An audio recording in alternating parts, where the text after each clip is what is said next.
Hey guys, and welcome back. On today's episode of Designed to Move, we're going to tackle vertigo in the vestibular ocular reflex.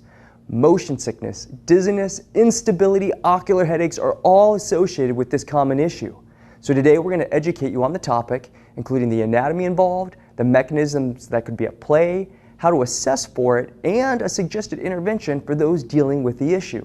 As always, if you have any questions, reach out to us at admin@fluidhealthandfitness.com. Let's get started.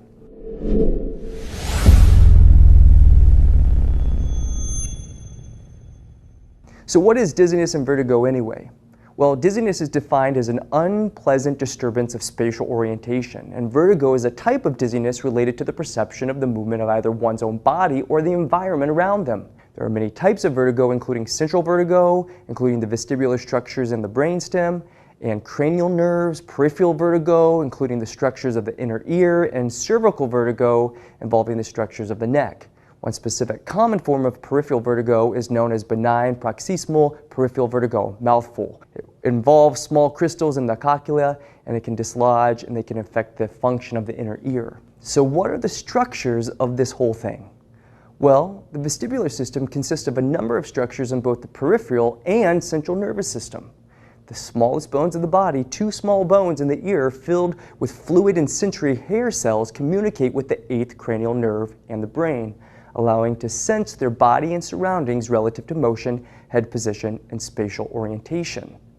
The vestibular ocular reflex is a mechanism of the vestibular system which integrates sensory, vision and movement inputs with a motor or muscular output. Simply, the vestibular ocular reflex is the process by which one is able to maintain balance and stability while the eyes and head are constantly moving. When the head moves in one direction at a given speed, the vestibular ocular reflex engages to create a motor response of the eyes in the equal and opposite direction, readjusting the visual world consistently or continually. So now we're going to get into the mechanisms associated with the issue. Vertigo can have a variety of causes, including stroke, traumatic brain injury, infection, migraine, head and neck injury, along with all sorts of other things. Again, the dislodging of the tiny crystals of the inner ear are a common factor, and tightness in the suboccipital and cervical muscles can also contribute to this dizziness and vertigo. The signs and symptoms of vertigo can vary depending upon the type, but in general, this condition is characterized by the altered perception of movement of the surrounding environment in the absence of actual sensory input, often caused by head movements or changes in position, such as moving from laying down to sitting up. This sensation can lead to nausea, vomiting, and fainting, and tends to come in the form of episodic attacks rather than a constant sense of dizziness. These attacks can last anywhere from seconds to days, depending upon the cause of the symptoms. A closer physical exam will show abnormal eye movements called nystagmus, or rapid involuntary eye movements, or corrective jerking movements between the fixation points.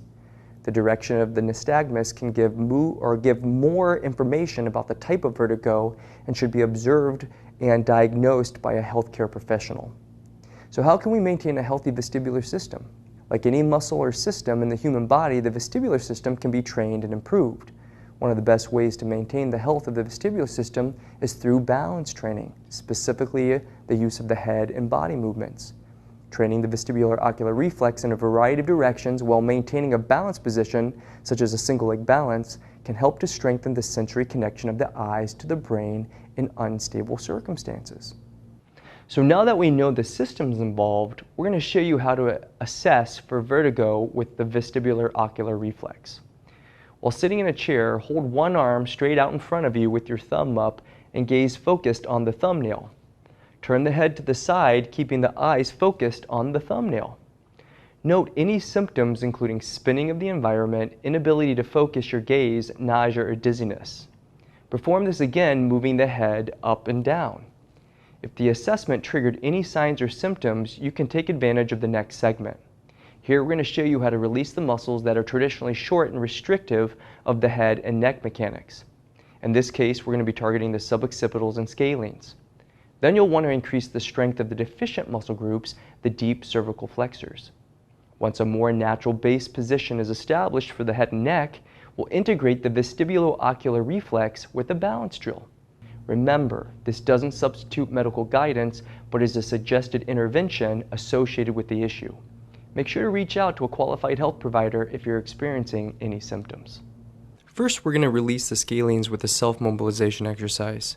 The scalene muscles are three paired muscles, anterior, medial, and posterior, located in the lateral aspect of the neck, adjacent to the sternocleidomastoid.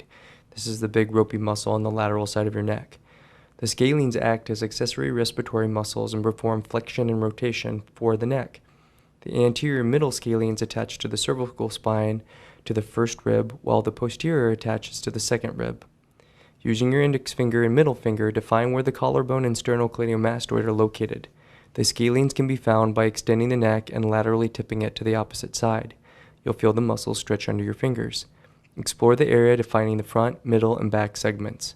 Once you've established their location, tilt the head to the same side to soften the muscles, then add gentle pressure into the anterior scalene until you feel a gentle pull on the neck. Hold the pressure on the muscle until you feel it relax. This can take upwards of 60 seconds. Once the muscle releases, gently tilt your head to the opposite side of the body and rotate your chin towards the same side. Only stretch until you feel the first barrier for resistance. Make sure that there is no pain felt. Hold the position for roughly 10 seconds, then resume the process and stretch a little bit further by repeating the actions until a new barrier of stretch is found. Again, make sure no pain is felt. Once you've gone through the process, complete the same steps on the middle and posterior segments before moving on to the other side. Now we're going to release the suboccipitals. The suboccipital muscles are a group of 4 muscles situated underneath the occipital bone. They attach the head to the first 2 cervical vertebrae and are located within the suboccipital compartment of the neck, deep to the sternocleidomastoid, trapezius, and neck extensor muscles. Collectively, they act to extend and rotate the head. This is how you can define the muscles. Extend and rotate your head while palpating the area just medial to your mastoid process. You'll feel the muscles contract under your fingertips. Once you've established their location, look upwards to extend the head to soften the muscles, then add gentle anterior and superior pressure until you feel a gentle pull on the head. Hold the pressure on the muscle until you feel it relax. This can take up to 60 seconds. Once the muscle releases, gently tuck your chin, nodding downwards while rotating your head to the opposite side of the body. Only stretch until you feel the first barrier for resistance. Make sure that there is no pain felt. Hold the position for roughly 10 seconds, then resume the process and stretch a little bit further by repeating the actions until a new barrier for stretch is found. Once again, make sure no pain is felt. Once you've gone through the process, complete the same steps on the opposite side of the body before moving on.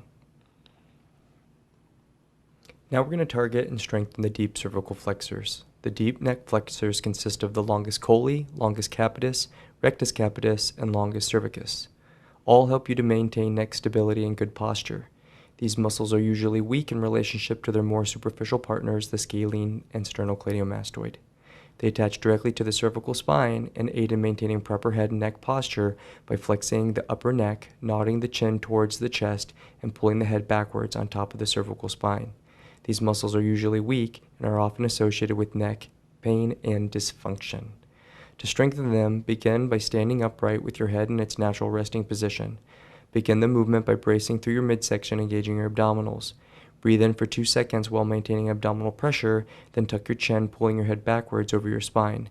You should feel your center of mass shift back into your heels. Make sure to keep your gaze straight ahead and resist looking downward, as this may pull your neck into excessive flexion, compensating with your superficial flexors. At the end of the movement, your cheekbones should be in line with your collarbone. Hold the position for 2 seconds, then allow your head to move forward to its resting position. Complete the steps for 20 repetitions or for roughly 2 minutes of time under tension. Complete 2 sets, giving yourself 1 minute of recovery between each exercise before you move on. The last exercise is a single leg balance while maintaining a fixed gaze. This is an integrated exercise that factors in the vestibular ocular reflex. To perform the movement, shift your weight to your right leg, bracing your trunk and hip with your obliques and glutes on the same side. Lift the opposite side or leg into the air by flexing your hip flexors and internal obliques. Raise your right arm up to 90 degrees of flexion with your thumb up. Keep your chin tucked with your neck in extension. Rotate your head left to right while maintaining your gaze on the thumbnail.